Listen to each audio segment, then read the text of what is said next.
At Blinds.com, it's not just about window treatments. It's about you, your style, your space, your way. Whether you DIY or want the pros to handle it all, you'll have the confidence of knowing it's done right. From free expert design help to our 100% satisfaction guarantee, everything we do is made to fit your life and your windows. Because at Blinds.com, the only thing we treat better than windows is you. Visit Blinds.com now for up to 40% off site-wide, plus a professional measure at no cost. Rules and restrictions apply.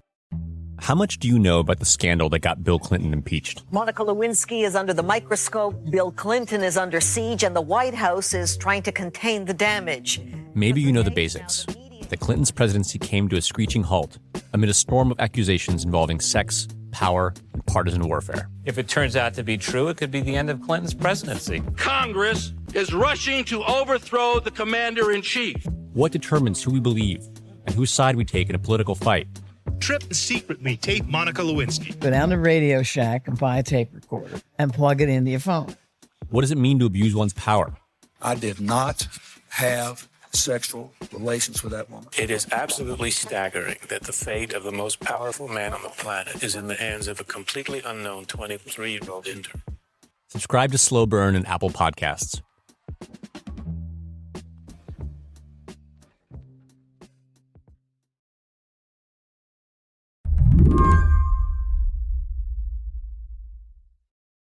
If you happen to be in New York's Temple Emmanuel for Shabbat services a couple weeks back, you would have heard Rabbi Sarah Reines deliver something like an explicit content warning before her sermon. I told him that when I assign Torah portions to 12-year-olds and their parents, I always warn them, whatever you think, this is not a G-rated text. This is not the kind of stuff you would permit your children to see on the screen. And then they might ask, so why are you giving it to them to read in synagogue? The answer is because that's what we do as Jews. We don't turn away. That Friday, Rabbi Reines was reading a piece of scripture recounting an ancient war between the Israelites and a tribe called the Midianites. Well, it is a shocking passage. It's a part of the Torah that I've never talked about before because it's so upsetting. God commands Moses to take vengeance on the Midianites for leading Israel away from the covenant and deep into the morass of idolatry. And the officers, the fighters of Israel carry out this order. We have this image of the Bible as being very wholesome. And, the Bible is responding to different historical norms than what we're used to. And violence and war and bloodshed are not off limits in the biblical context. Every adult male is killed. Women and children are taken captive. Every leader is slaughtered, including Balaam, the prophet who once blessed Israel. When the troops return from battle, Moses, instead of expressing gratitude, expresses rage. You didn't go far enough. He commands them to kill every single woman who has enticed Israelite men sexually into idolatrous practices. And then he demands that they kill kol zachar bataf, every male child, every little one. And the soldiers obey. What's really interesting here is the timing. When Rabbi Reines is working on a sermon, she's using the Jewish liturgical calendar, which just so happened to line up with this particular text. Outside the rabbi's synagogue, the world's eyes were once again trained on Gaza, where the UN says roughly 1 in 3 Palestinians are now going days without any food. If you happen to be there listening to Rabbi Reines' sermon, you wouldn't have heard the words Gaza or Palestine at all. But the implications would have been obvious. Absolutely. I'm certain that they made those connections. I bet if you asked most of them, they would not recall that I didn't use the words Gaza or Palestinian or Israeli. Those ethics of how we engage in war, those are timeless ethics and developed over thousands of years. This month, Rabbi Reines signed onto a letter from more than 1,000 rabbis and Jewish leaders from around the world, calling for an end to, quote, the use and threat of starvation as a weapon of war. From listening to your sermons, it sounds like you've been grappling with this not just recently, but for a while now. I'm wondering what it is about this letter that you and your fellow rabbis hope might move the needle in this conflict. We're sensing a shift in so many different areas of society and around the world in terms of response to what's happening in Gaza.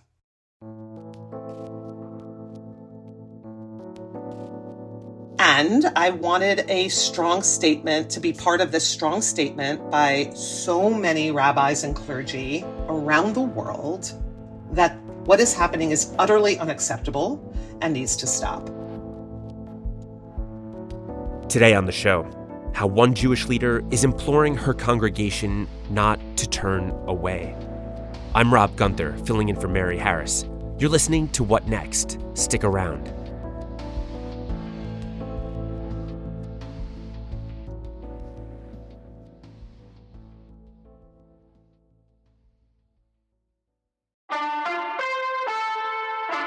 I'm Nate Silver. And I'm Maria Konnikova. We're journalists who moonlight as high-stakes poker players. And on our podcast, Risky Business, we bring an analytical lens, thinking about odds, incentives, and outcomes to the choices shaping our democracy. Because every move in politics is a calculation, and sometimes our leaders can make bad bets. You don't say, Nate. If you want to understand what our politicians are thinking and what's at stake with each decision they make, this show is for you. Listen to Risky Business wherever you get your podcasts.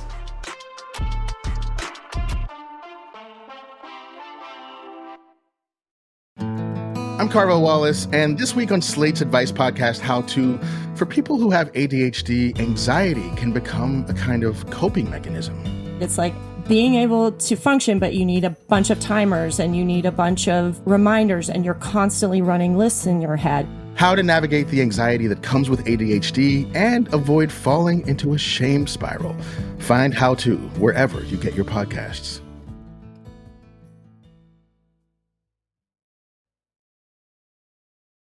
Over the course of your life, what has your relationship been like with the state of Israel? It's always been a part of my Judaism. It's always felt like a part of my identity. It has both felt distant and close. Distant in that I grew up never expecting that my family would be able to travel there. We were a family of 7, and my father was a high school English teacher at a public school. It was not a place that we would vacation to, or I didn't visit it until I was a graduate student. So on one hand, it was very far away, but at the same time, I knew Israeli songs and Israeli foods, and I always felt like I had a connection to Israel. So growing up at Temple Emmanuel, in about 3rd or 4th grade, I was given this book by the principal of the religious school. I'm not sure. I don't remember why. It was an award for something. And it was a book of poetry called My Shalom, My Peace. And it was a collection of poetry written by Arab and Jewish children living in Israel, all about their desires for peace. So obviously these poems and their pictures, which they drew and painted, reflected an Israel that I didn't hear much about. That was really how I learned about the conflict there. Do you remember when you started to question Israel's actions as a state? Were there any specific incidents that made you second guess the government? I remember I remember at the dinner table, my father being very upset at Israel's role in the Lebanon war. How old was I? Yeah, I was in middle school. And he felt my dad was a person of many passions, and he was very passionate about his Judaism. He taught at the religious school, and he loved Judaism and felt tied to Israel and really had deep regrets that he was never able to go there. And I heard him be critical about Israel in a way that I didn't understand, regrettably didn't pursue. But that made an impression on me because I knew how much he loved Israel and the Jewish people and humanity.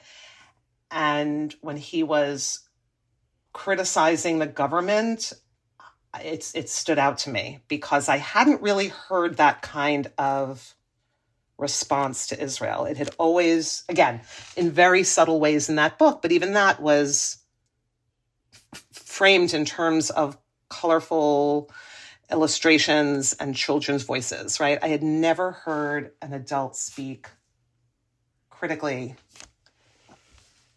but from a place of love about Israel. And so that, I think, was very impactful for me. Even at the time, I didn't really understand the full politics and what it all meant. When you were in Israel for a year, what did you learn? How did that shape your understanding?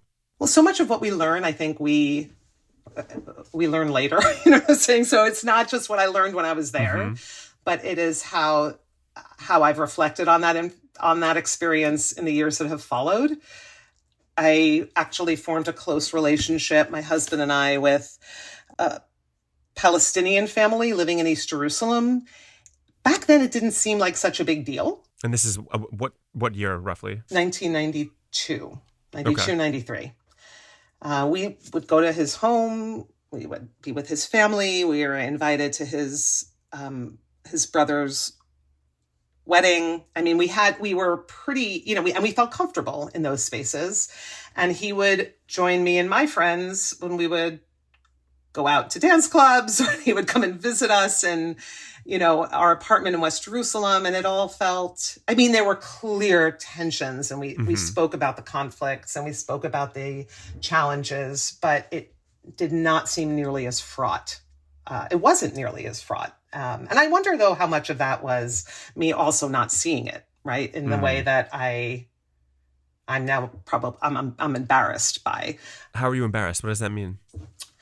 Even my first trip to Israel, we visited a family in the West Bank. We spoke to Bedouins. We spent time with Druze. We spent time with. I had a pretty broad understanding, or at least introduction to people who living in Israel who were not Jews. And I took it in, and I had my concerns, and it stayed with me. But I think in all the years that followed, I didn't pay that information enough attention. And that's where I have regret and shame over that. Yeah, I went through a bunch of your sermons, and one that stuck out took place about 6 months before the October 7th attacks. It's titled, "We Need to Talk About Israel." And you note that for 25 years as a rabbi, you had never given a sermon about Israel before then. I guess, are you able to talk about why you had never talked about Israel, and then also what you hoped to accomplish during that sermon? Let me start with what I hope to accomplish, making up for lost time. And, all the reasons I'm going to rattle off a bunch of reasons why I hadn't given a sermon, and none of them are an excuse or good excuse. So all these things, I don't know enough. It's not my place. I don't have the emotional bandwidth. Why would people want to hear from me? I'm not a politician. I'm not a policymaker. And I'm scared, right? So there were so many reasons why I didn't. And I'm not saying they weren't valid. It's a very profound honor to stand up on any bima. So that's or pulpit. It's not about how big or small it is. Like, you're speaking and people are listening. And I take that responsibility very seriously. And I always do so out of a love for Israel. I always do so out of a love and sense of commitment. That's the part that sometimes people don't always hear, but that I always try, but it's just true. So you started using your voice to speak about Israel about 6 months before the attacks, and then October 7th happened. What was it like immediately following that day? How did you talk about what happened to your congregation? What did people need in that moment? It was just utter grief. It was just utter grief, devastation, horror. It was an enormous shiva. It was like a shiva. Do you know when I say shiva? Mm-hmm. But maybe it's worth explaining. So in the Jewish tradition, after someone dies, you sit shiva for a week. Shiva means 7. You spend a week at home and you really isolate yourself from the rest of the world and your daily life. And you are just given the space to be in that place of deep grief. And in some ways we are still in shiva now. But so intensively, I think it took me personally, I don't think it was till January or February that I started to wake up in the morning and not feel a huge heaviness in my heart that made it actually hard to get out of bed. I imagine it became difficult to start talking about the political reality of the conflict after October 7th. What was that like for you? You don't start speaking to people when they are in the midst of their grief if it's going to, in some ways, if that's going to cause more pain, right? Like you don't want to do that pastorally. Then at some point, you feel like, okay, there's more that's happening here. Our grief is still present, and there is more grief. And grief is so powerful. It's such a powerful emotion. And in general, I've been thinking a lot lately about how powerful emotions are and how they can very often inspire behavior and energize behavior, and how that can ultimately be a very dangerous thing. And I think pretty early on, like I will say days and weeks in, I started to become aware at how grief was starting, I felt, to build walls rather than create bridges. And that I'm experiencing fear in a way I never had before. And I look at somebody else who may have had a similar experience of fear. But instead of saying, oh, that's a point of connection, I feel like you don't understand me. And I think a lot of Jews felt like other people aren't reaching out to us, aren't seeing us in the same way that we have seen them. So I think my first instincts regarding sermons or how to speak to the situation, was more along the lines of compassion and understanding and connection, rather than, anything having to do with the politics of the war. I mean, you touched on something. I could feel it too. There's definitely a palpable sense of fear when you talk to any Jewish person. I mean, anecdotally here in New York, for people in my friends and family. And I'm wondering, does your community feel safe? Are they seeing, are they feeling, are they experiencing anti-Semitism in their lives in a way that's different from what it was like before October 7th? Yes, but let me just say, it's hard for me to say what my community feels. My community is made up of thousands of households. And so I don't want to speak for them. I mean, I think it would be fair to say, yes, people are more scared. I hear about people's fear, and I sense what you are sensing from the people around me. But people are experiencing their fear differently. I walk around New York City and I have a kippah on my head, and I go to eat at restaurants that have, Hebrew on the signs, and I see Isaac Bashevis Singer Way when I walk on the West Side, and I walk past synagogues, and I'm still so grateful that I am a Jew living in New York City in 2025. But I think fear is a funny thing. We're all scared of different things. Have different triggers and different traumas that set that off. I am trying really hard these days to separate emotion from fact. Emotion matters, and that's why when people are grieving, I want to speak to their heart. And I also I don't want to inflame, and I'm not just speaking now about Jews and anti-Semitism, but I just think there are forces around and they gain power by inflaming people's fear to distort reality. And that terrifies me. Often when there's criticism of Israeli politics, you hear leaders like Prime Minister Benjamin Netanyahu and others calling the criticisms a type of anti-Semitism. And this is difficult because anti-Semitism it's documented that it's on the rise in the United States and around the world. And I'm wondering how you sort of square that circle. How do you balance real criticism while trying to be mindful of the fact that anti-Semitism is a real thing?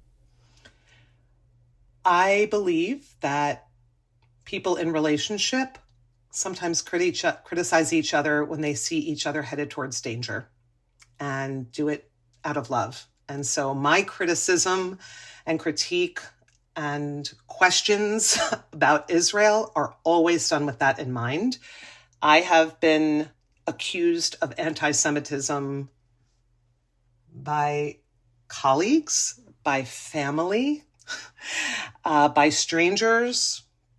We're always going to debate what's anti-Semitism. I'm really careful to distinguish between what is hateful and what is loving in terms of the words and the words I use and the actions I take. Anti-Semitism is a real issue and an important issue, and it's also being used as a weapon. And what has made me most nervous in these last months and years is how Jews are weaponizing it against each other.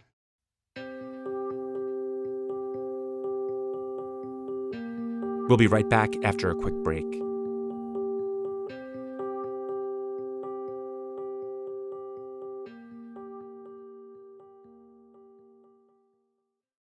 How much do you know about the scandal that got Bill Clinton impeached? Monica Lewinsky is under the microscope, Bill Clinton is under siege, and the White House is trying to contain the damage. Maybe you know the basics. That Clinton's presidency came to a screeching halt amid a storm of accusations involving sex, power, and partisan warfare. If it turns out to be true, it could be the end of Clinton's presidency. Congress is rushing to overthrow the commander-in-chief.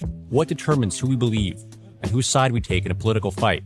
Trip and secretly tape Monica Lewinsky. Go down to Radio Shack and buy a tape recorder and plug it into your phone. What does it mean to abuse one's power?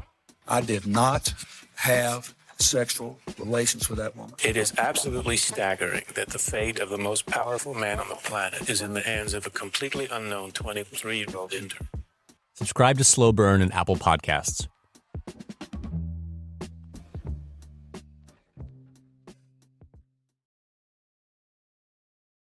There's been so much horror over the course of the past nearly 2 years of conflict.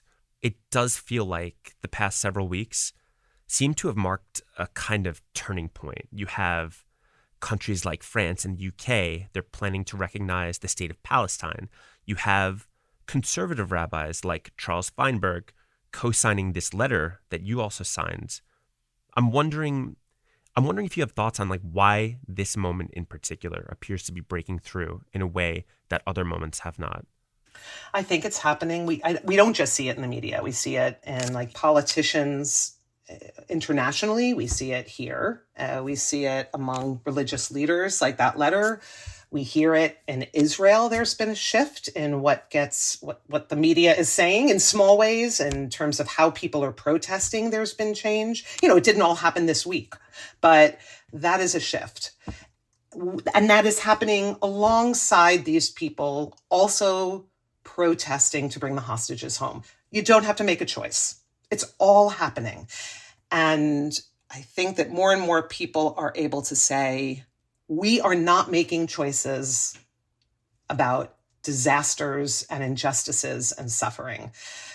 We have to respond to it all. And I don't know why it's happening now, but I'm grateful it is. This letter that you and so many other rabbis signed, both here, around the world, in Israel, it's notable to me that the language of the letter calls for more humanitarian aid, but it stops short of calling for an end to the conflict. Can you talk me through how that language was crafted, and was it done so in a way to welcome maybe more voices who were reluctant to sign on previously? Yeah, I wasn't involved in the writing of it, but I imagine that's the case. If you want to get more people to sign, you have to say less. I mean, it's got that letter has a lot of words, but I think it was responding to, in particular, the lack of aid and food in Gaza. And so that was enough. That doesn't mean I don't have other feelings, and it doesn't mean other people who signed it don't have other feelings and desires and wishes. But that's what I think that letter, even though it was, like you're saying, there were things it didn't say, the fact that so many people could get behind that and say that means something in the larger context of what's happening. Do you still get challenged? Does what you're seeing out there in the world, does it challenge your spiritual beliefs? Does it cause you to grow in ways that you haven't expected from a position of leadership? I'm always growing spiritually. I think I live with a healthy wallop of doubt in my very nature. And that said, my gratitude as I age and as the world evolves, my gratitude at the same time only grows. So I guess that overwhelms the doubt. I have learned a lot from my daughter, who has probably spent more. I did not know. I was not familiar much with Israel growing up, and I raised her differently because I wanted her to have a strong connection with Israel. I wanted her to feel very tied and familiar, and I did that, and I did a very good job of that. And she spent a lot of time in Israel. In her 29 years, so 200, 300% more than I did when I was my first 29 years. And we were not so far apart, but after October 7th, it felt like an enormous gulf. And I have a lot of respect for her and she, for me, and it was really painful. And you can't avoid your kid, right? So you can avoid certain newspapers and certain columnists and whatever, but rabbis, you can't avoid your kid. And we have worked really hard with each other, and I think we have both grown tremendously as a result. I think she's my biggest source of learning. So right now we've talked about Israel facing this international backlash after the widespread starvation in Gaza. But Prime Minister Benjamin Netanyahu, he's responded by what seems to be a doubling down. Reports say that he's about to push to take over Gaza completely. He's signaled this all-or-nothing approach. It's a sign that ceasefire talks, they might be over for good at this point. How are you is it possible to remain hopeful for peace when the news portrays things as hitting rock bottom? So when I was in Israel on one of my recent trips, and I spoke to, about 30 to 40 different people as part of a program who were all working toward a shared future. And then in the other, days that I was there, just myself, just visiting people and doing things and speaking to scores and scores of just average people. The one thing that I kept hearing again and again is hope is not something that just comes to us. Hope is something we create. And most profoundly, I remember someone saying, my hope is rooted in viability. And as long as I know that there are solutions, then I will have hope, and I will exercise that hope by putting in the work to make those happen. And so for me, that was transformative. And I can't control Netanyahu. I can't control Hamas. There are so many forces beyond my control, but I can control my actions, my words, my framework. I can distinguish between my emotions and my behavior. And as long as I can do all that, I can work toward a viable future. So my hope is not dependent upon him and the others. Like, my hope is dependent upon me and the people that I surround myself with. So I have not lost hope. Rabbi Reines, thank you so much for your time. I'm very grateful. Thank you. Appreciate your great questions. You've made me think. Sarah Reines is a rabbi at Temple Emmanuel on New York City's Upper East Side. And that's the show. What Next is produced by Paige Osburn, Elena Schwartz, Anna Phillips, Madeline Ducharme, and Ethan Oberman. Ben Richmond is the Senior Director of Podcast Operations here at Slate.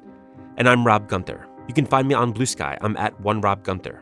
Thanks for listening. Talk to you soon.